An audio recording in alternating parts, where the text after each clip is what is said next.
You weren't supposed to see that. His voice behind me was soft, almost sweet. I froze, the property transfer trembling in my hands, my eyes locked on my forged signature, my name, my house, my life, stolen in one stroke of his pen. He stepped closer. I was going to tell you, he said, but we both knew he wasn't. The paper slipped from my fingers and drifted to the floor. I took a step back, my heart crashing against my ribs like it wanted to escape my chest. For a second, I thought maybe I was dreaming. This couldn't be real. But the paper was there, the ink was there, and Marcus was standing right in front of me, looking at me like I was the problem. I wanted to scream. I wanted to throw something, but all I could manage was a whisper. What is this? He tilted his head like he was pretending not to understand. It's just paperwork, baby, he said, stepping closer again. Don't make a big deal out of it. Just paperwork? My knees felt weak. I gripped the edge of the counter to steady myself, my eyes still on the paper on the floor, my name in neat cursive, perfectly forged. I had never signed those documents. Never. You forged my signature, I said, my voice barely recognizable. He gave a slow shrug, as if I'd caught him using the wrong coffee mug, not committing fraud. I knew you'd panic, he said. I was going to tell you, I swear. It's easier this way. Easier for him, obviously. I felt bile rising in my throat. My hands were trembling so badly I had to press them flat against the countertop. How could I have been so blind? How long had this been his plan? The memory of his words came flooding back to me. Those sweet nothings he used to whisper when we sat out on the porch swing, "We'll make this place our forever home, you and me." Lies. All of them. I couldn't breathe. My eyes darted to the door, half expecting him to block my way if I tried to run. But he just stood there, watching me with a mix of pity and calculation. Why? My voice cracked. Why would you do this? His face softened, like I'd asked a silly question. Because it makes sense, Elle, he said, using the nickname he'd given me in our first week together. It's not like you know what to do with all this responsibility. Let me handle it. Let him handle it? That's when it hit me. This wasn't a mistake. This wasn't panic. This was a plan, a calculated, premeditated plan. I could almost see the steps in my mind. Step 1, charm me. Step 2, move in. Step 3, gain my trust. Step 4, steal everything I'd inherited. Get out, I said, my voice gaining strength. He raised an eyebrow, amused. Come on, Elle. Don't be dramatic. I said get out. For a heartbeat, he didn't move. Then slowly, he stepped back, raising his hands like I was a wild animal he didn't want to provoke. Okay, he said. Okay, I'll give you some space. He turned and walked toward the door, but not before looking over his shoulder and adding, but you'll see, Ellie. You'll realize I was only trying to help. The door closed behind him, and I crumpled to the floor, my hands clutching the edge of the counter as if it could anchor me to reality. How had it come to this? 2 years earlier, if anyone had told me Marcus would do something like this, I would have laughed in their face. He had been perfect, sweet, thoughtful, supportive. We met at the town's annual spring festival. I was helping my friend Emily run a bake sale to raise money for the local animal shelter. Marcus had stopped by our table, his sleeves rolled up, his smile bright. He bought 6 cupcakes, even though he admitted he wasn't much of a dessert person. Supporting a good cause, he'd said, winking at me. Emily elbowed me the moment he walked away. He was totally into you. I'd brushed it off at first, thinking it was just polite small talk. But later that afternoon, when I saw him again by the lemonade stand, he struck up another conversation. He was charming and easygoing, with a way of making me feel like the only person in the crowd. We spent the rest of the festival together. He helped me pack up the bake sale, carried boxes to my car, and asked if I'd like to grab coffee sometime. I said yes. Of course I said yes. From there, things moved quickly, faster than I normally would have been comfortable with, but with Marcus, it felt natural. He made me laugh, remembered my favorite tea, showed up at my work with surprise lunches. My parents adored him. My friends called him Prince Charming. When I inherited my grandfather's house, Marcus was the one who helped me go through every dusty box and yellowed photo album. He'd listen patiently as I told stories about my childhood summers, about the treehouse my grandfather built in the backyard, about the nights we sat on the porch watching fireflies dance in the dark. "This place is special," he said once, brushing a cobweb from my hair. I can feel it. So when he started talking about moving in together, it felt right, natural. I want to build a life with you, he'd said, squeezing my hands in his. Right here. I believed him. God help me. I believed every word. He moved in 6 months after we started dating. At first, it was perfect. We painted the walls together, argued playfully over furniture choices, and hosted cozy dinner parties for our friends. Marcus took on the yard work like a pro, spending hours planting new flowers and repairing the old fence. I thought we were building something real, something lasting. But slowly, things began to change. It started with little things. Offhand comments about how complicated property ownership could be. Jokes about me being too sentimental about the house. Casual remarks about how it might be easier if the paperwork was streamlined. I didn't think much of it at the time. I told myself he was just trying to help. Then came the day he suggested we meet with his old friend, Alan, who just happened to be an attorney. Alan's great, Marcus assured me. He can help with the legal stuff, just to make sure everything's airtight. It sounded reasonable. I agreed. Alan was charming, well-dressed, and smooth-talking. He smiled a lot, asked about my memories of the house, and seemed genuinely interested in preserving it. You're lucky to have someone like Marcus looking out for you, Alan said during our meeting. A lot of people would kill for a partner so dedicated. I smiled, feeling a warm flush of pride. Marcus squeezed my hand under the table. It wasn't until later that I started noticing things that didn't add up. Like how Marcus would rush to answer calls from Alan in the other room, lowering his voice to a near whisper. Or how I'd catch them exchanging glances in ways that felt just a little too familiar, like they shared an inside joke I wasn't part of. Still, I wanted to believe everything was fine. I wanted to believe in Marcus. When he suggested adding his name to the utilities to help manage the bills, I agreed without hesitation. When he offered to handle correspondence with the property tax office, I felt relieved. Numbers and legal jargon had never been my strong suit.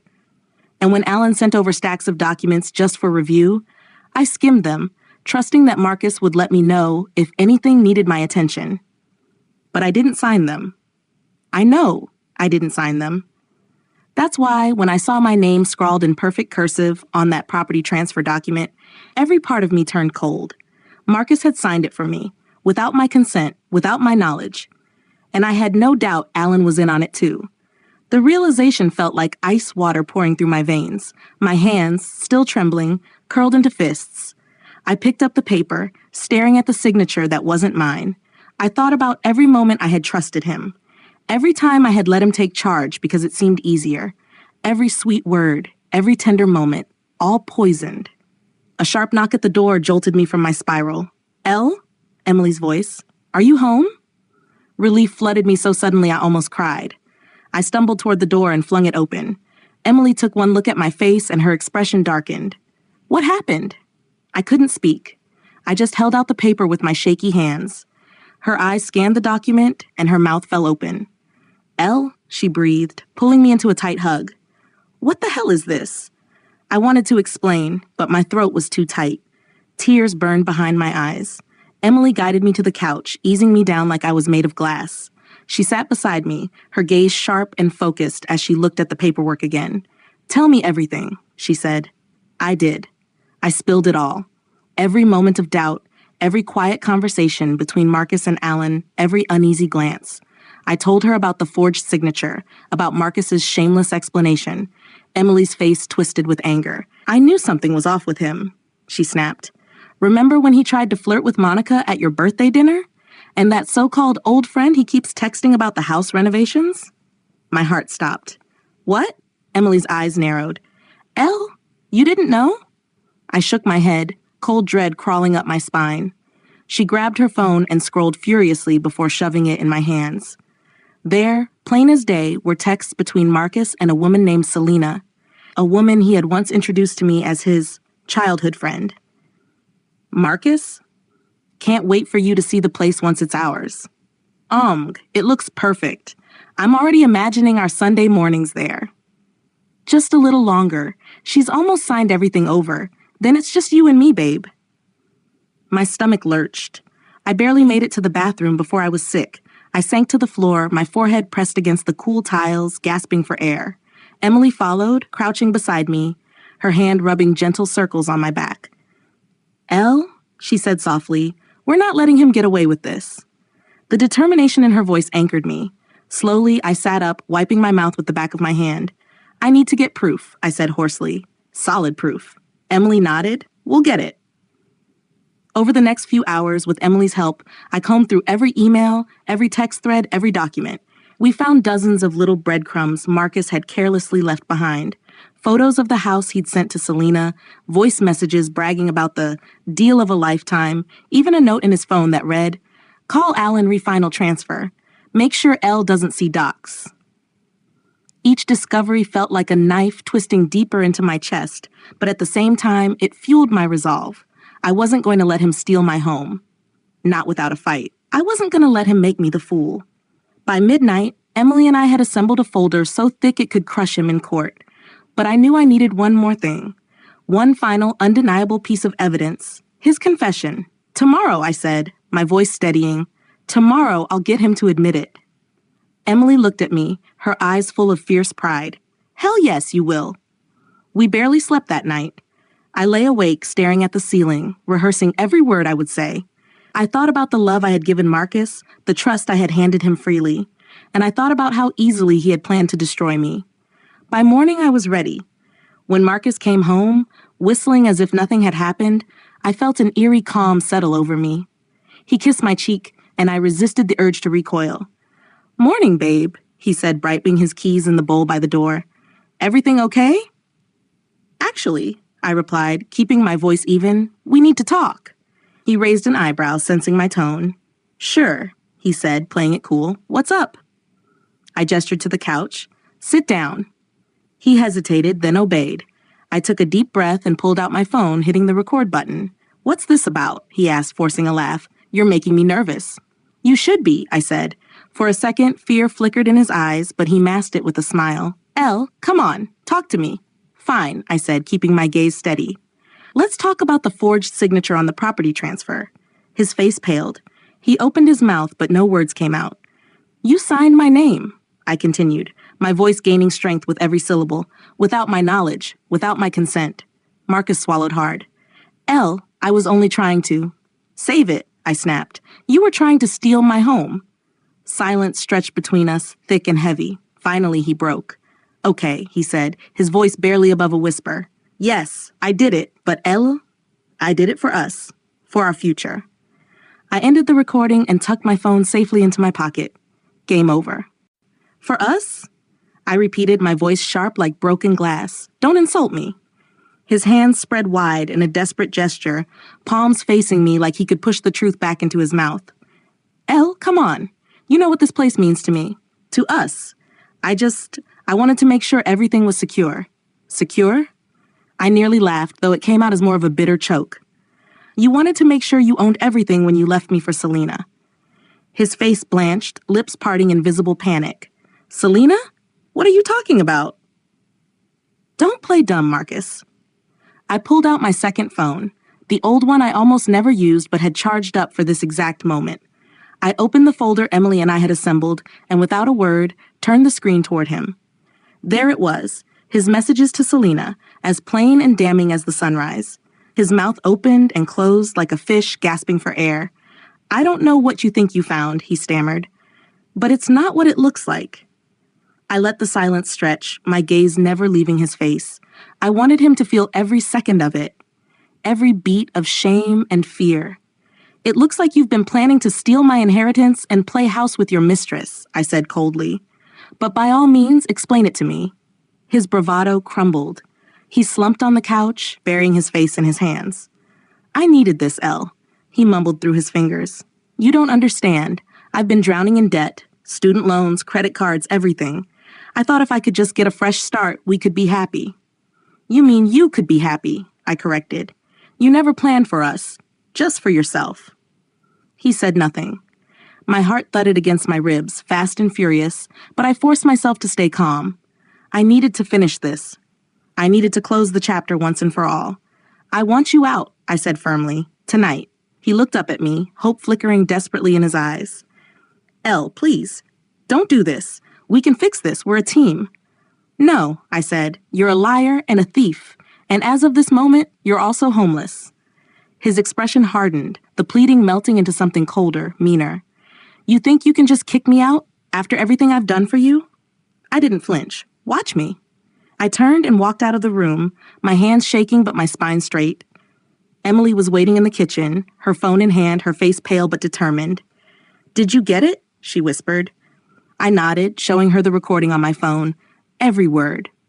Her mouth pressed into a thin line of satisfaction. Good. Now let's finish this. Together, we started packing his things. Clothes, gadgets, that ridiculous framed photo of us he loved so much. I stuffed it in a box without a second glance. Everything that belonged to Marcus went into cardboard, sealed up tight and ready for removal. Marcus paced in the living room like a caged animal, spitting curses under his breath. You're making a mistake, he barked at me as I carried a box to the door. I've made plenty, I shot back. But this isn't one of them. Emily carried out another load, shooting him a glare as she passed. When the last box was at the door, I grabbed my phone and called the locksmith. I need an emergency rekeying, I said. Tonight. The locksmith promised to arrive within the hour. Marcus watched me with a mixture of disbelief and rage, his jaw tight. You won't get away with this, he sneered. You think you're so clever? Selena's got connections. So do I. I raised an eyebrow. Then I guess you better call them, because when the locksmith gets here, you're out for good. He didn't respond. Instead, he stormed into the bedroom, slamming the door so hard the walls rattled. Emily and I shared a look, equal parts nervous and resolute. You okay? She asked softly. No, I admitted, but I will be. When the locksmith arrived, Marcus tried one last time to change my mind. He followed me around the house, throwing every excuse and plea at me like darts at a board. I was desperate, he said. It was Alan's idea, he insisted. Selena means nothing, he swore. I ignored him all the way to the front door, where the locksmith was changing out the old deadbolt. As soon as the new keys were in my hand, I turned to Marcus one final time. Get out, I said, my voice steel. He hesitated, then grabbed his coat and stormed out of the house, slamming the door behind him. The silence that followed was deafening. I turned the new key in the lock, my hand steady at last. Emily let out a long breath and collapsed onto the couch. Holy hell, she said, her voice trembling with adrenaline. You actually did it. I sat beside her, my legs suddenly weak. We did it. We stayed there for a while in the quiet, just breathing. Then Emily pulled me into a hug, tight and warm. I'm so proud of you, she whispered. Tears pricked at the corners of my eyes, but I blinked them away. There was still work to do. I opened my phone and started emailing the evidence to my lawyer. Screenshots, voice recordings, everything. I wasn't taking any chances.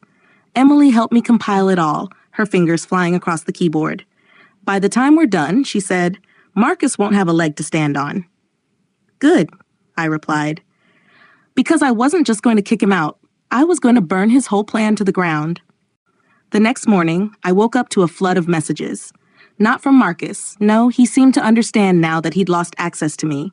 But from Selena. My stomach twisted as I scrolled through them. There were more than 20, each nastier than the last. You think you've won? Marcus loves me.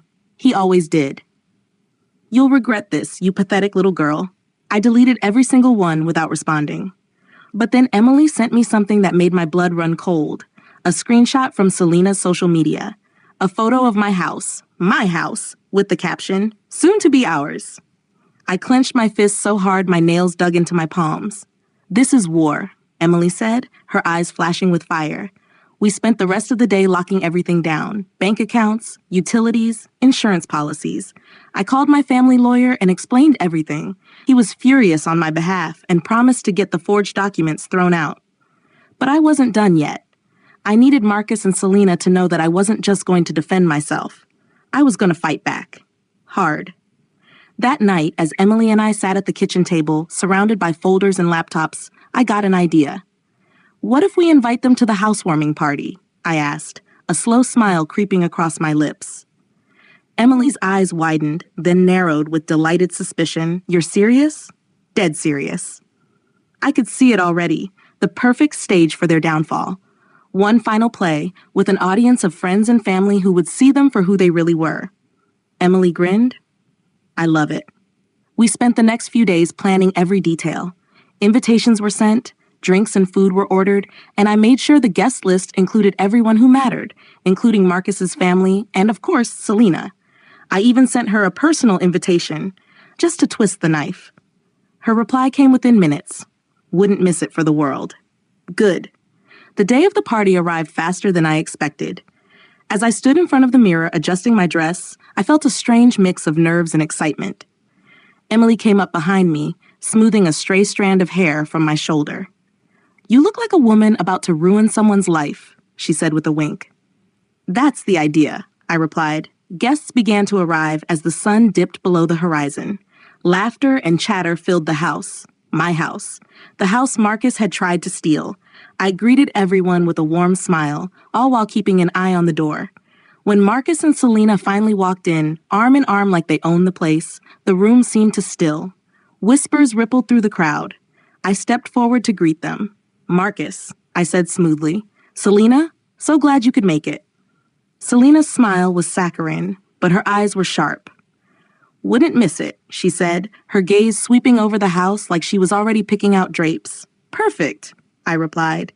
There's actually something I wanted to share with all of you. I climbed onto the small step near the fireplace, raising my glass to get everyone's attention. Thank you all for coming tonight, I began, my voice steady and clear. This house means the world to me. It's been in my family for generations, and I've always dreamed of filling it with people I love and trust.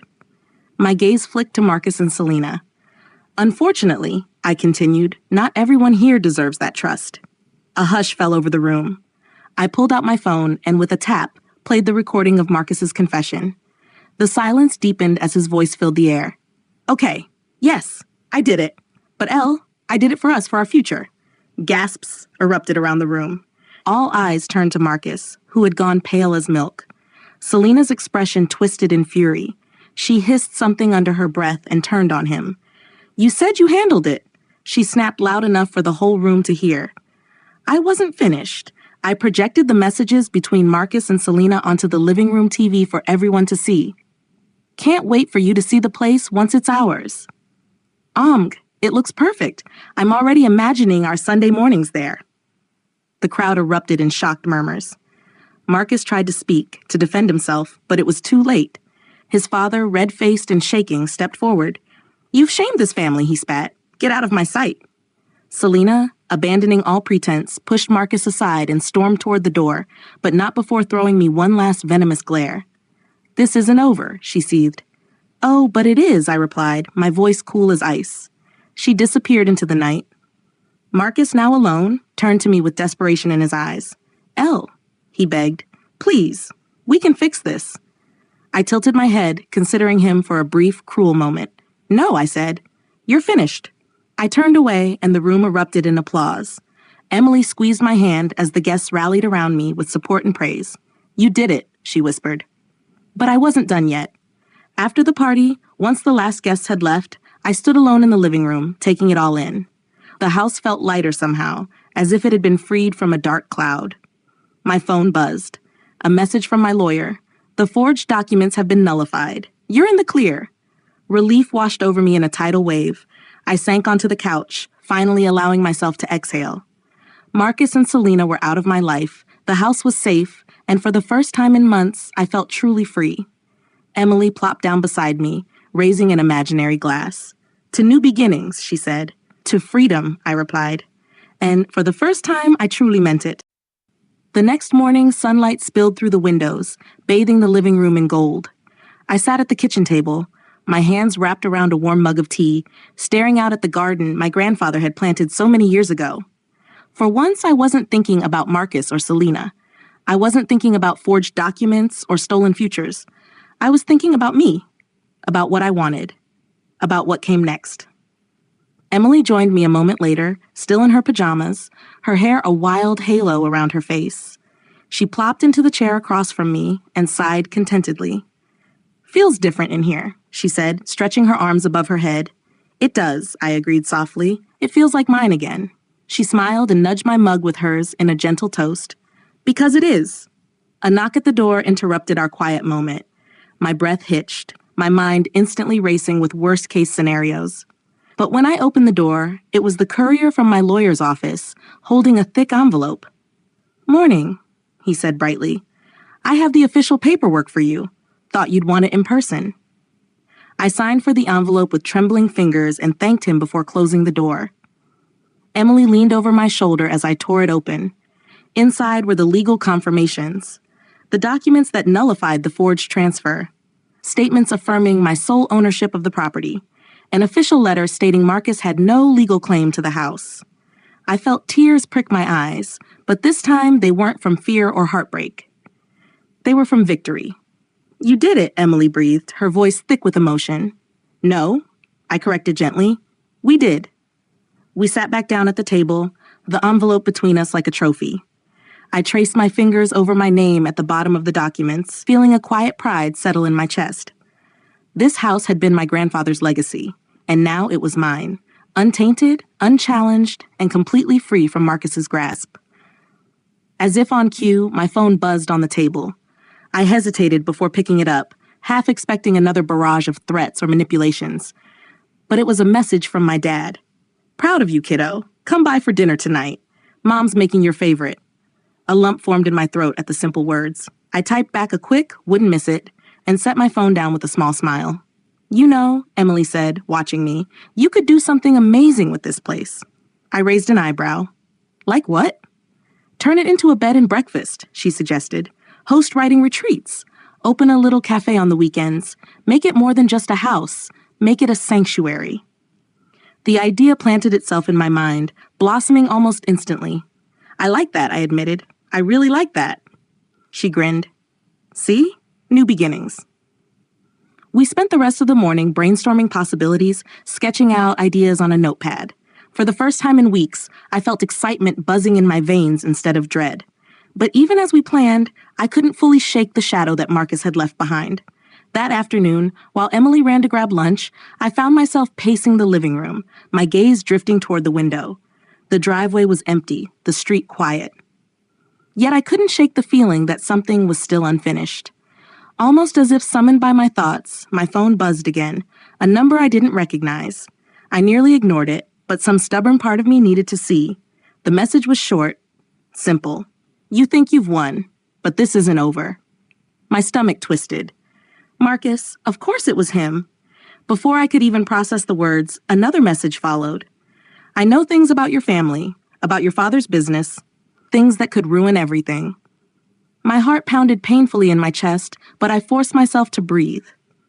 I took a screenshot of the messages, attached them to the growing file I had with my lawyer, and blocked the number without replying. He wanted me to panic. He wanted me to feel helpless again. I refused. Instead, I picked up the phone and called my lawyer. "Hey, it's Elle," I said, keeping my voice steady. "We need to talk about a restraining order." He agreed immediately, saying the new messages strengthened my case. We scheduled a court date for the following week. When Emily returned, I told her everything. "He's desperate," she said, shaking her head. "He's trying to scare you because he knows he's lost." I nodded, but a cold knot still sat heavy in my chest. I won't let him win. And I meant it. Over the next few days, I followed through on every protective measure my lawyer recommended. I installed new security cameras, upgraded my alarm system, and even had the local police do a drive-by patrol at random times. Marcus didn't show up in person, but the messages kept coming, from different numbers, from fake social media accounts, from burner emails, each one more unhinged than the last. "You'll regret this. Selena says hi." But I kept my composure. I kept collecting evidence. I kept moving forward. Then, just as suddenly as they'd started, the messages stopped. A week of silence followed. No calls, no texts, no emails. At first, I thought maybe he'd finally given up. But deep down, I knew better. Marcus wasn't the type to walk away quietly. Emily and I were in the middle of repainting the kitchen cabinets, a bold, sunny yellow to brighten the space, when a loud knock sounded at the door. We froze, paintbrushes in hand. I set mine down carefully and approached the door, checking the camera feed on my phone before opening it. It was the police. My heart leapt into my throat as I pulled the door open. Miss Elena? The officer asked. Yes, I said, my voice tight. We've arrested Marcus Whitaker this morning, the officer informed me. He was found trespassing on your father's office property, making threats. He's currently in custody. Relief washed over me like a tidal wave. Thank you, I breathed, my knees nearly giving out beneath me. The officer nodded. With your permission, we'd like to collect the evidence you've compiled to support the charges. Of course, I said, ushering him inside. Emily squeezed my hand as we handed over the thick folder of screenshots, recordings, and documents. When the officers left, she turned to me with a fierce smile. It's over, she said. For the first time, I believed her. The house was quiet again, the kind of quiet that felt earned, the kind of quiet that didn't feel like fear anymore, but peace. I stood in the middle of the living room, looking around at the space I'd fought so hard to reclaim. The new coat of paint gleamed in the sunlight, the windows opened to let in the spring breeze. It smelled like lemon cleaner and fresh beginnings. Emily had gone home the night before, leaving me with a long, tight hug and the promise of celebratory brunch once everything had officially settled. Now, it was just me in this house. My house. I walked slowly to the fireplace mantel and ran my fingers over the framed photograph of my grandfather. He was smiling in the picture, holding a fishing rod, the lake behind him glistening like glass. I did it, Grandpa, I whispered. I kept it safe. The words made my chest ache with something between sorrow and pride. I set the frame back in its place and exhaled deeply, as if letting go of the last heavy weight pressing on my shoulders. My phone buzzed, but this time it wasn't a threat. It was my lawyer. Restraining order approved. Marcus is prohibited from contacting you or approaching your property for 5 years. Charges filed for forgery and harassment. Court date set. I stared at the message for a long moment, letting the finality of it settle into my bones. Then I smiled. Not a small, tentative smile, but a wide, victorious grin. He was done. Finished. There would be no more messages. No more sleepless nights. No more looking over my shoulder. I slipped the phone into my pocket and stepped out onto the front porch. The sun was warm on my face, the garden alive with color. Bees hummed lazily between the flowers. Birds sang from the treetops. Freedom never looked so beautiful. As I stood there, breathing it all in, a thought bloomed in my mind, bold, wild, and unstoppable. I wasn't just going to rebuild my life. I was going to thrive. I pictured the guest rooms filled with laughter and stories, the kitchen alive with the clatter of dishes and the smell of fresh bread. I pictured women like me finding refuge here, reclaiming their own power just like I had. This house would not be a monument to betrayal. It would be a sanctuary. My sanctuary. I stepped down onto the path that led through the garden and began to pull weeds, my hands deep in the soil my grandfather once tended. The earth was rich beneath my fingers, alive with promise. The past could no longer hurt me. Marcus could no longer reach me. I was free. And as the sun climbed higher in the sky, I felt something I hadn't felt in a long, long time. Hope, real, undeniable, blazing hope. And for the first time, I let it fill me completely.